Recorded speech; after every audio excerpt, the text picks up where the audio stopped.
कमोबेश यही है। लेकिन इसी परिस्थिति में, इसी दौरान ये अपने आप में ऐतिहासिक घटना होगी। शायद कोई दूसरा उदाहरण ऐसी विकट परिस्थिति में कभी नहीं मिलेगा कि एक तरफ इतनी बड़ी महामारी, उससे इतने बड़ी प्रदेश में उससे निपटने की कार्य योजना, चिकित्सा और स्वास्थ्य की पूरी व्यवस्था, राहत की पूरी व्यवस्था, लेकिन उसी दौरान प्रदेश के गरीब, मजदूर, किसान और जन सामान्य के बच्चे जिन स्कूलों में पढ़ते हैं, बेसिक शिक्षा से जुड़े हुए स्कूल, उनमें गुणवत्तापूर्ण शिक्षा उपलब्ध कराने की दृष्टि से और उत्तर प्रदेश के जो नौजवान हैं, जो शिक्षित नौजवान भी बड़ी संख्या में हैं, उनको 69,000 ऐसे नौजवानों को रोजगार उपलब्ध कराने के लिए भर्ती प्रक्रिया चल रही थी, सुचारू रूप से अंतिम चरण में थी। काउंसलिंग चल रही थी, 3 से 6 जून तक की काउंसलिंग के बाद नियुक्ति पत्र दिए जाने थे। लेकिन माननीय न्यायालय की लखनऊ खंडपीठ के एक आदेश के कारण वो प्रक्रिया तत्काल प्रभाव से स्थगित हुई। हम डबल बेंच में अपील में गए हैं। जैसा सुनवाई पूरी हो चुकी है, फैसला रिजर्व है, जैसा माननीय न्यायालय का आदेश होगा तदनुरूप कार्रवाई करेंगे। लेकिन इस बीच अनावश्यक राजनीति करते हुए प्रदेश के नौजवानों के संवरते हुए भविष्य से खिलवाड़ करते हुए इस पूरी भर्ती प्रक्रिया को बाधित करने की मंशा से भर्ती ना होने पाए, क्योंकि अपने आप में ऐतिहासिक घटना है। ऐसी परिस्थिति में भर्ती करना, ऐसा करने से योगी सरकार की संपूर्ण देश में एक अलग तरह की छवि बनने वाली है, बन रही है। उसको बाधित करने के लिए राजनीतिक मंशा से कई सारी बातें कही गई हैं, कई सारे आरोप लगाए गए हैं, कई प्रश्न आए हैं पब्लिक डोमेन में, मीडिया के माध्यम से भी, अन्य माध्यमों से भी। इसलिए हमने ये उचित समझा कि ऐसे प्रश्नों का उत्तर आप सभी के सामने सामूहिक रूप से आना चाहिए। उन्हीं बिंदुओं को लेकर आपके बीच है। एक तुरंत का जो ज्वलंत मामला इस सहायक शिक्षक भर्ती परीक्षा में प्रयागराज का एक विद्यालय जो उस भर्ती परीक्षा में केंद्र था, उस केंद्र उसके जो प्रबंधक और उससे जुड़े हुए एक गिरोह जो धोखाधड़ी के काम में लिप्त रहता है, उसको लेकर एक मामला आया था। मामला यह है कि राहुल नाम के एक शिकायतकर्ता ने मई 2020 में यह शिकायत दर्ज कराई कि फरवरी 20 में किसी ने उसको भर्ती करवाने के लिए। अब यहाँ यह बात उल्लेखनीय है कि परीक्षा हो चुकी थी 6 जनवरी 2019 को, परिणाम तैयार हो चुके थे, परिणाम घोषित भी हो चुका होता शायद इसके पहले, लेकिन माननीय न्यायालय द्वारा कट ऑफ के मामले पर स्थगन आदेश देने के कारण केवल परिणाम की घोषणा नहीं हुई थी। इस बीच इतने दिनों बाद जनवरी 19 के बाद मई 2020 में शिकायतकर्ता राहुल की शिकायत आई कि फरवरी 2020 में किसी ने उनको इस भर्ती करवाने के लिए इस भर्ती में पैसे लिए। तब तक परीक्षा संपन्न हो चुकी थी, परिणाम तैयार हो चुका था। मामला माननीय उच्च न्यायालय में लंबित होने के कारण केवल परिणाम की घोषणा नहीं हुई थी।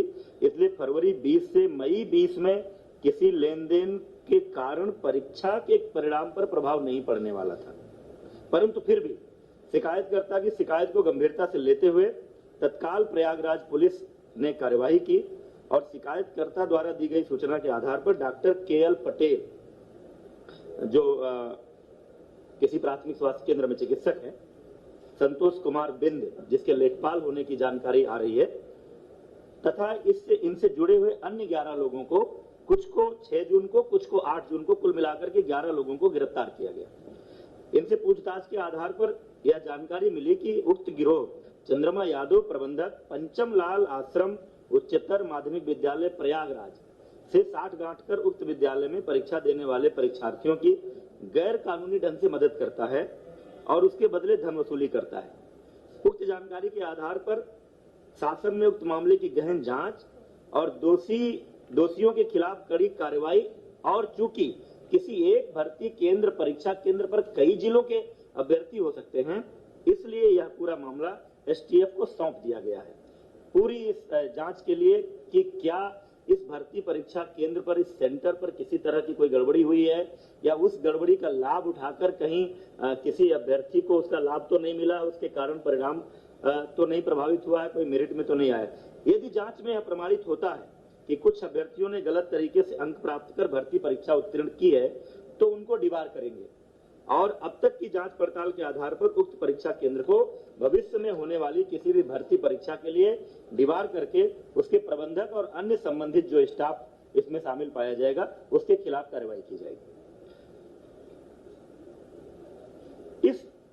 इसी भर्ती परीक्षा में कतिपय लोगों द्वारा किसी सामान्य वर्ग की अभ्यर्थी जिसका सरनेम तिवारी है उनके ओबीसी कैटेगरी में चयन का भी आरोप लगाया गया है।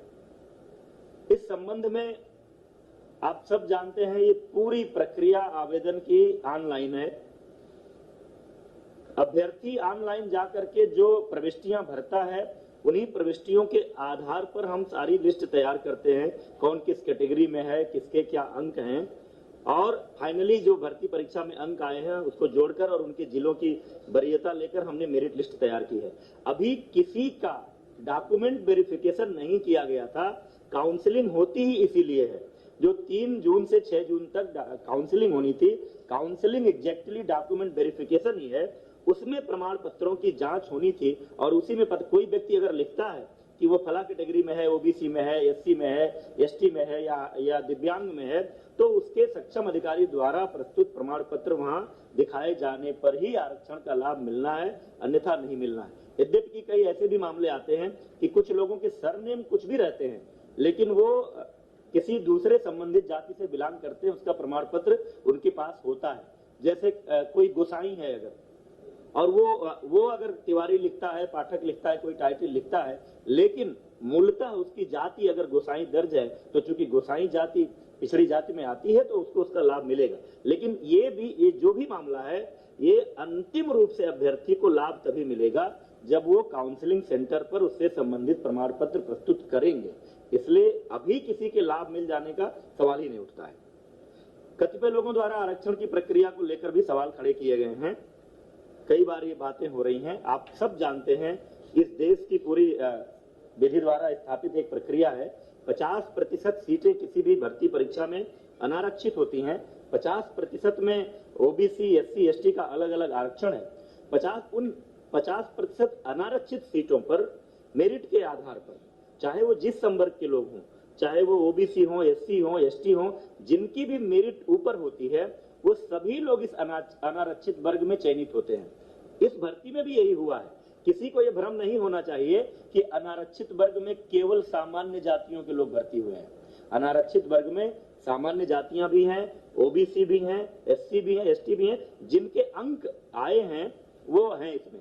लेकिन माननीय उच्च न्यायालय का एक निर्णय था पोस्टिंग को लेकर के, जनपदों के आवंटन को लेकर के, कि भले ही कोई अपने अंकों के आधार पर ओबीसी या एससी अनारक्षित वर्ग की मेरिट में आ रहा है तो भी जब जनपद का आवंटन होगा तो उसको उसकी कैटेगरी में मानते हुए भी वो आवंटन किया जाएगा। क्योंकि सामान्यतः एक शिकायत होती थी कि कोई आदमी अपने नंबरों के आधार पर अनारक्षित में आ गया, यहाँ नीचे है, तो इस हिसाब से जनपद आवंटन होगा तो वो अपनी वरीयता का जनपद नहीं पाएगा। लेकिन अगर इसको इसकी कैटेगरी में ट्रीट किया जाए तो वहां वो अपनी कैटेगरी के आरक्षित लोगों से ऊपर जाएगा। निश्चित रूप से उसकी मेरिट ऊपर है तो उसकी चॉइस को प्रायोरिटी देनी चाहिए। और ये कोई हमने नहीं तय किया है, ये माननीय उच्च न्यायालय का निर्णय है। उस निर्णय के आधार पर उत्तर प्रदेश लोक सेवा आयोग भी पदों के आवंटन में यही प्रक्रिया अपनाता है। हमने भी इसी प्रक्रिया को अपनाया है। भर्ती प्रक्रिया अंतिम चरण में थी, काउंसलिंग चल रही थी, ये मैंने बता दिया आपको। माननीय न्यायालय के स्थगन आदेश के कारण हमने काउंसलिंग रोकी है। हम डबल बेंच में अपील में गए थे, उसकी सुनवाई कल पूरी हो गई है। फैसला सुरक्षित है। जैसा निर्णय आएगा माननीय न्यायालय के निर्णय के अनुरूप हम उसमें आगे की कार्रवाई करेंगे। इसी संदर्भ में एक अपडेट माननीय सर्वोच्च न्यायालय से भी आई है कि आगे कोई डेट लगी थी, लेकिन इस बीच में कोई जो प्रतिवादी गण है उन्होंने कुछ रिप्रेजेंट किया है और बीच में किसी दूसरे माननीय न्यायमूर्ति ने उस मामले को एंटरटेन किया है और उस आधार पर कोई एक मीडिया के माध्यम से भी आप लोगों को भी सूचना आ रही, कोई एक गाइडलाइन आ गई कि 69,000 में से 37,000 कुछ पदों को रोकते हुए शेष पर आप भर्ती करें। इसमें चूंकि हमारे विभाग का पक्ष नहीं सुना गया है वो निर्देश जारी करते समय, इसलिए हम वो मॉडिफिकेशन के लिए वहां पर अपील कर रहे हैं कि इस आदेश में संशोधन हो। एक अन्य प्रकरण में आया है चर्चा में आप सबके माध्यम से भी, अन्य मामलों से भी, कस्तूरबा गांधी बालिका विद्यालय बड़ौत बागपत में वहां की एक अध्यापिका अनामिका शुक्ला, आरोप यह है कि ये 25 अन्य कस्तूरबा, कुल मिलाकर के 25 कस्तूरबा गांधी बालिका विद्यालयों में कार्यरत हैं और 1 करोड़ से अधिक का भुगतान हुआ है। इस संदर्भ में आपको मैं बताना चाह रहा हूं कि हमने प्रेरणा डिजिटल फ्रेमवर्क बेसिक शिक्षा विभाग में पिछले कई महीनों से लागू किया है, जिसके माध्यम से मानव संपदा पोर्टल हमारा है। उस पोर्टल के माध्यम से हम अपने विभाग में कार्यरत सभी शिक्षकों का पूरा डेटाबेस तैयार कर रहे हैं। हर आदमी का पूरा डिटेल उसमें है। शुरू में ये जो हमारे प्राइमरी और अपर प्राइमरी थे, प्राथमिक और उच्च प्राथमिक, उसमें ये लागू था, लेकिन बाद में 11 फरवरी के एक आदेश के अंतर्गत हम लोगों ने इस फ्रेमवर्क को प्रेरणा तकनीकी फ्रेमवर्क के नाम से जाना जाता है, कस्तूरबा गांधी बालिका विद्यालयों में भी लागू किया है। और उस लागू होने के बाद मार्च से वहां भी जो डेटा फीडिंग की प्रक्रिया शुरू हुई, अब उसमें एक सिस्टम है कि अगर कोई भी सेम डिटेल दूसरी जगह फीड किया जाएगा तो वो हमारा सिस्टम हमको अलर्ट करेगा। और उस फ्रेमवर्क के इस्तेमाल के कारण ये मामला पकड़ में आया है और जो जांच हुई है उस जांच में ये तथ्य सामने आया है कि बड़ौत, हर ब्लॉक में कस्तूरबा होता है, बागपत के बड़ौत ब्लॉक में जो कस्तूरबा गांधी बालिका विद्यालय है उसमें ये कार्यरत शिक्षिका अनामिका शुक्ला, जो एक पोस्टिंग वहां पर थी, उस बेस पर चूंकि पहला डेटा वहां मिला, उस बेस पर जो जांच की गई, 8 अन्य जनपदों के एक कस्तूरबा विद्यालयों में, यानी कुल 9 विद्यालय। ये जनपद है वाराणसी, अलीगढ़, कासगंज, अमेठी, रायबरेली, प्रयागराज, सहारनपुर तथा अंबेडकर नगर में पूर्णकालिक विज्ञान शिक्षकों की नियुक्ति हुई है। एक का डॉक्यूमेंट है, उस डॉक्यूमेंट का इस्तेमाल हुआ है। उस डॉक्यूमेंट का इस्तेमाल करके अन्य जगहों पर कोई और शिक्षिका अनामिका शुक्ला के नाम से गई है, उस पर नियुक्ति हुई है, ये बात सामने आई है। लेकिन कई जगहों पर योगदान नहीं किया, वहां जाकर के ज्वाइन नहीं किया, कई जगहों पर ज्वाइन करने के बाद लगातार अनुपस्थित है। तो कुल मिलाकर 6 विद्यालयों के माध्यम से अनामिका शुक्ला के डॉक्यूमेंट पर नियुक्त हुई शिक्षिकाओं को 12,24,700 रुपए का भुगतान हुआ है। उक्त मामले की अभी तक की जांच की स्थिति आई है, कहीं और इनके होने का जानकारी नहीं मिली है। पुलिस ने एक शिक्षिका को गिरफ्तार भी किया है, कासगंज में वो त्यागपत्र देने गई थी। 12,24,700 एग्जैक्टली जो अनामिका शुक्ला है वो अभी पुलिस की गिरफ्त में नहीं है, लेकिन साथ ही हम लोगों ने पूरे प्रदेश के 746 कस्तूरबा गांधी बालिका विद्यालयों में लगभग 5,000 शिक्षक और शिक्षिकाओं के डॉक्यूमेंट के वेरिफिकेशन, उनके अभिलेखों की जांच, उनका आधार कार्ड और उनके पहचान पत्र, इन सब की जांच का आदेश दे दिया है, ताकि कहीं और कोई ऐसा मामला हो तो वो भी पकड़ में आ जाए और भविष्य में इस तरह का ना हो। क्योंकि ये नियुक्तियां जिला स्तर पर होती हैं, डाइट प्रिंसिपल की अध्यक्षता में कमेटी होती है, उसमें बीएससी होते हैं, एक मनोवैज्ञानिक विशेषज्ञ होते हैं, एक डीएम के नामिनी होते हैं। संविदा पर ये नियुक्ति होती है 1 वर्ष के लिए। हर जिले में जिला स्तर से कोई केंद्रीय नियुक्ति की इसमें व्यवस्था नहीं है, लेकिन आगे से ये फुल प्रूफ व्यवस्था ये इसको करने जा रहे हैं ताकि इस तरह की कोई बात ना होने पाए। अंत में एक बात मैं जरूर कहना चाहता हूं, उत्तर प्रदेश की योगी सरकार भ्रष्टाचार के प्रति जीरो टॉलरेंस की नीति पर काम कर रही है। हमारे सामने, हमारी सरकार में कभी भी, जब भी योगी सरकार के सामने किसी भी क्षेत्र में, किसी भी मुद्दे पर कोई भ्रष्टाचार की शिकायत आई तो सरकार ने ऐसे किसी विषय को दबाने छिपाने की कोशिश नहीं की। तुरंत ही सक्षम अधिकारियों को ऐसे मामलों की जांच सौंपी जाती है और उस जांच के परिणाम के आधार पर दोषी व्यक्तियों के खिलाफ कार्रवाई की जाती है। पिछले सरकारों के समय में जो हमारे उच्च प्राथमिक जो विद्यालयों में नियुक्तियां हुई थी, योगी सरकार के आते ही माननीय मुख्यमंत्री जी के संज्ञान में ये विषय आया कि कुछ संख्या में फर्जी शिक्षकों की नियुक्तियां हुई हैं। तुरंत ही ऐसे शिक्षकों की जांच करने और उनको बाहर करने के लिए माननीय मुख्यमंत्री जी के आदेशानुसार एसआईटी को और एसटीएफ को अलग अलग मामलों की जांच सौंपी गई और उसका परिणाम ये रहा कि एक बार 775 शिक्षकों की सेवा समाप्ति की गई। पूरी फुल प्रूफ जांच के बाद जो फर्जी पाए गए, 522 के विरुद्ध एफआईआर दर्ज कराई गई है।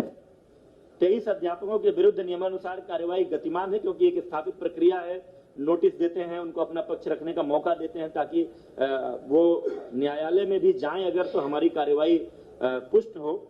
इसके साथ ही साथ एक 2004-05 में डॉक्टर भीमराव अंबेडकर विश्वविद्यालय आगरा से बीएड की कुछ फर्जी डिग्री का मामला आया था।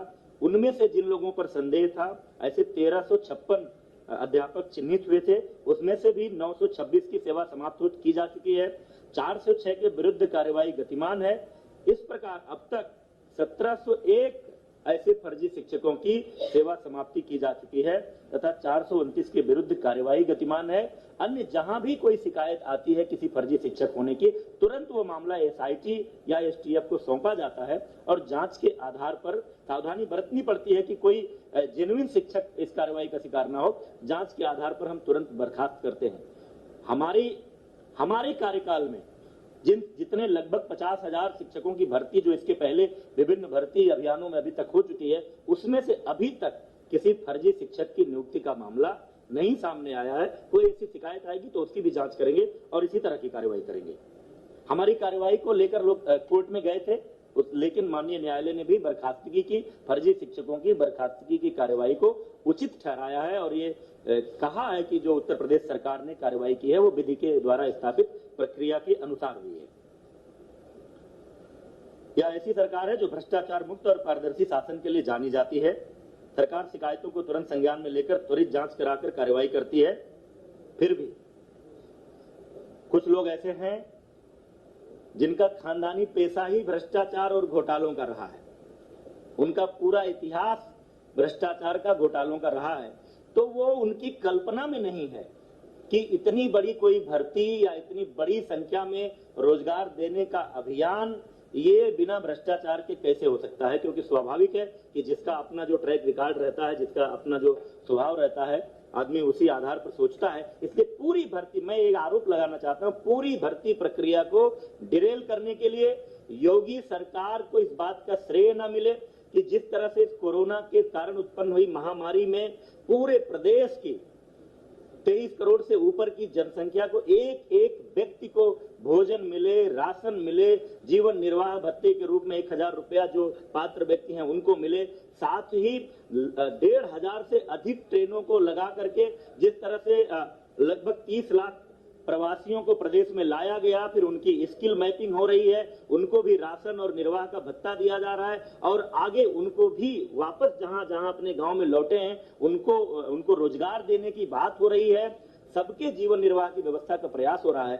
ऐसे में इन परिस्थितियों में इतनी बड़ी भर्ती अभियान ये सफल ना होने पाए, इसको लेकर कुछ लोगों ने एक राजनीतिक अभियान चलाया है और तमाम सारे ऐसे प्रयास किए हैं। उनको रास नहीं आ रहा है कि उत्तर प्रदेश के नौजवानों का भविष्य कैसे संवर रहा है, योगी सरकार को यह यश कैसे मिले, इसको लेकर तमाम लोग शुरू से, जब से माननीय न्यायालय का फैसला आया, हमने आंसर की जारी किया, हमने रिजल्ट जारी किया, सोशल मीडिया के माध्यम से तमाम तरह का भ्रम फैलाने की कोशिश की गई, अभ्यर्थियों को उद्वेलित करने की कोशिश की गई, अव्यवस्था पैदा करने की कोशिश की गई, लेकिन सरकार ने पूरी तत्परता, पूरी तन्मयता और पूरी कुशलता के साथ इस भर्ती प्रक्रिया को आगे बढ़ाया है। माननीय उच्च न्यायालय, माननीय सर्वोच्च न्यायालय में कुछ लोग गए हैं, उनका अधिकार है।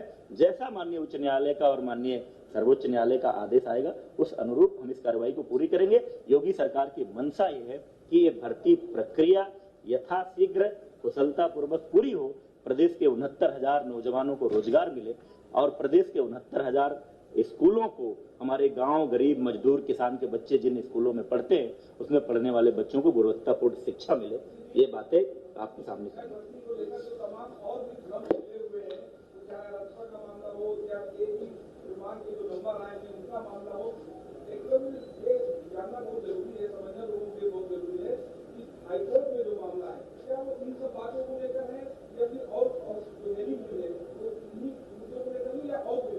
नहीं, माननीय उच्च न्यायालय लखनऊ के सामने जो मामला गया था, लखनऊ खंडपीठ के सामने, जिस पर काउंसलिंग स्टे हुआ, वो मामला कुछ प्रश्नों को लेकर गया था कि कुछ अभ्यर्थियों को ये था कि जिन प्रश्नों के उत्तर हमारा जो परीक्षा नियामक प्राधिकरण है उसकी जो विशेषज्ञ समिति ने जो उत्तर तय किए हैं, जिस आधार पर हमारा रिजल्ट बना है, उनको उस पर आपत्ति थी कि इसका उत्तर ये नहीं कुछ और है।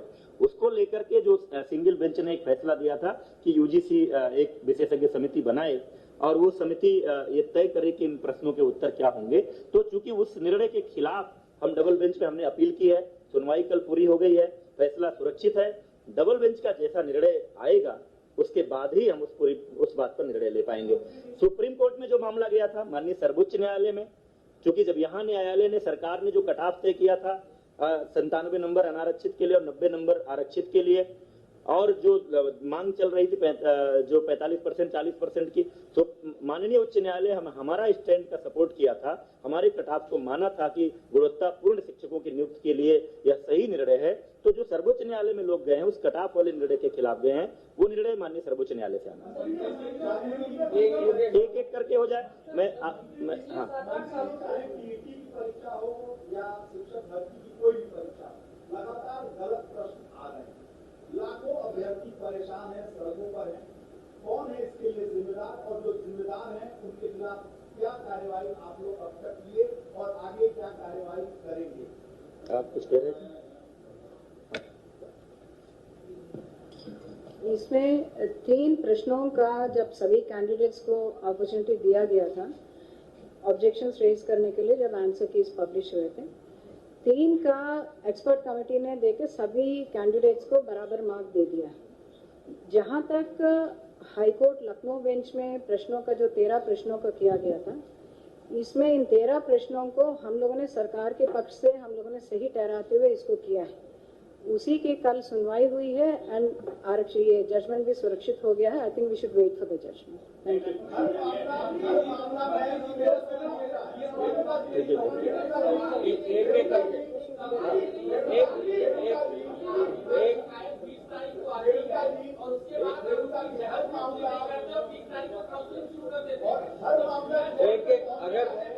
एक एक करके अगर बात नहीं करेंगे तो फिर आ नहीं पाएगा। प्रेमचंद, या ऐसा कर सकते हैं कि प्रश्न आ जाए सबके, फिर एक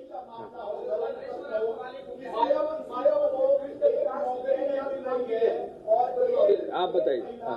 25 जगह नौकरी कर रही है, करोड़ों रुपए उसे मिल रहा है। ये सिस्टम की खामी है, अधिकारियों की खामी है, सरकार की खामी है, पूर्व सरकार की खामी है, राजनीतिक दलों की खामी है। आखिर कौन है जिम्मेदार इसके? देखिए, आप कस्तूरबा वाले मुद्दे पर आप कह रहे हैं, इसी बता दी। हाँ, जो पहला सवाल उन्होंने उठाया है, जो सवालों 2017 की थी, 2018 की थी, 2019 की थी, 68,500 भर्ती, 69,000 भर्ती। हर भर्ती परीक्षा में गलत सवाल पूछे गए। 2 बार हाईकोर्ट से अभ्यर्थियों को राहत मिली और दोबारा रिजल्ट आया, 23,000 और कैंडिडेट पास। तो सबसे बड़ा सवाल सुरक्षा नियामक प्राधिकारी के प्रश्न निर्धारण प्रक्रिया में हर बार गलत सवाल पूछे जाते हैं, मामला कोर्ट में जाता है, भर्ती। दूसरा जो सबसे बड़ा सवाल है शिक्षक भर्ती वाले कस्तूरबा वाला प्रकरण है। फरवरी में शासन के संज्ञान में मामला आ चुका था, FIR कराने में जून हो गए, 4 महीने। तीसरी बार 69,000 भर्ती में राहुल की FIR की जांच की बात की जा रही है। अगर उसकी शिकायत तात्विक नहीं होती तो इस भर्ती गिरोह का भंडाफोड़ कैसे हो? आखिर कैसे होता है कि एक पर्टिकुलर सेंटर में अभ्यर्थी को पता चलता है कि उसको वही सेंटर अलॉट होगा और उसके बाद 142 नंबर पा के टॉपर होता है, उसको बेसिक जाता है। एक कर लेने दीजिए, सब सवाल कर लेने दीजिए। अच्छा, हाँ। तमाम सवाल ऐसे पूछे गए कि किसी परीक्षा में उसका तो बात आ गई ना, सवालों की बात आ गई, सवालों की बात आ गई।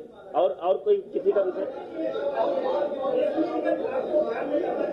एक एक करके जवाब दे, बहुत टाइम लगेगा उसमें, बहुत टाइम कर काम हुआ और पद को बदलना पड़ा। कोई